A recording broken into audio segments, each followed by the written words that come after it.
If you want to know one reason why you need diversity in every aspect of our government, if you want to understand why it's time to get rid of several of the old folk who don't learn to change with time, or not only, I don't even want to say change with time, but as time allowed us to be freer in being able to say the things that we need to say, or how things really are without the fear of offending the mass, why it is time that we get rid of people. I want you to listen to what this Supreme Court watcher, she listened to the debate earlier today, or the deliberations earlier today, between the Supreme Court justices and the lawyers who are trying to overturn the Idaho law that pretty much puts the life of mothers, put the lives of women at risk,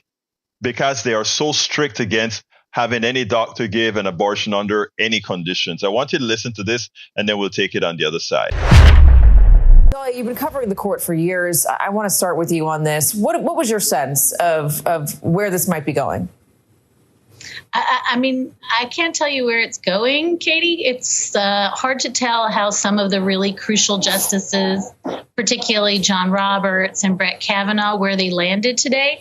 I can tell you, I'm trying to think of a more gendered argument. I can't in my entire life think of an argument in which every single woman, including Amy Coney Barrett, including the Solicitor General, Elizabeth Prelogar, was talking about preeclampsia, was talking about ectopic pregnancy, was talking about blood and what it is to be helicoptered out of states.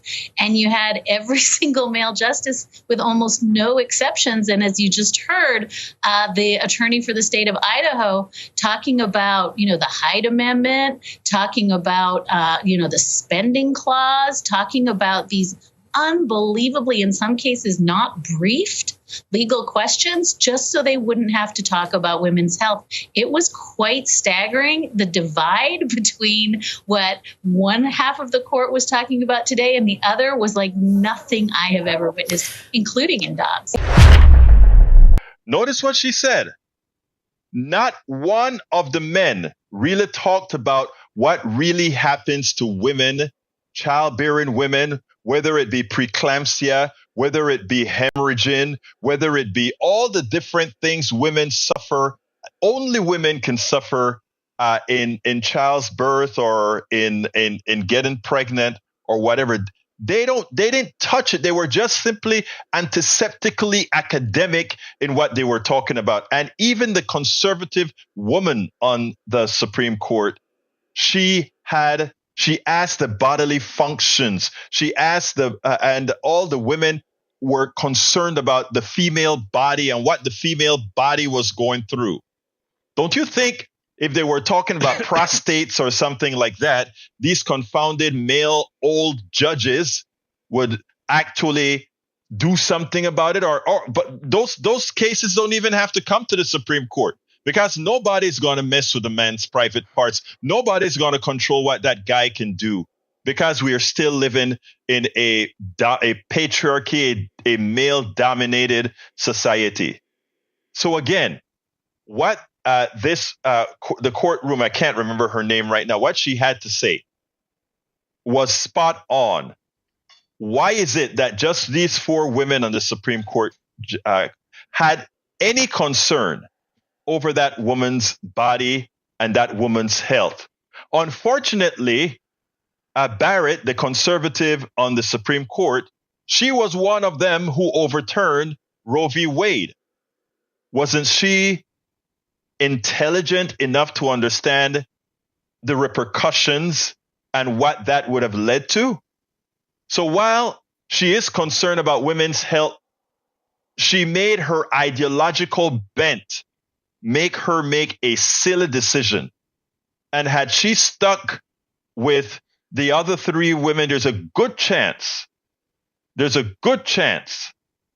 that this thing would not have been overturned, because Roberts would have probably joined the fold.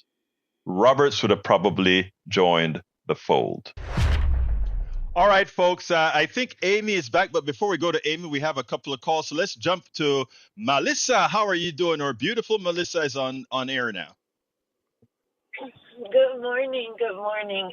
Earlier, I wanted to be real quick because I want to get back to Amy, but trolls are trolling. So while we all worried about who take that rapping with, right?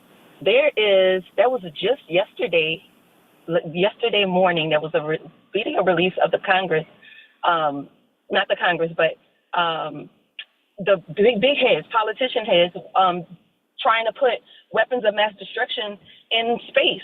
And Putin's saying veto.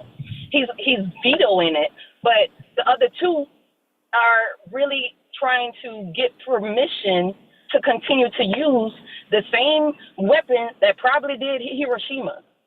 So, this is serious, guys. We are in a crazy world, and I need y'all to wake up. I mean, like, it's wake up! Melissa.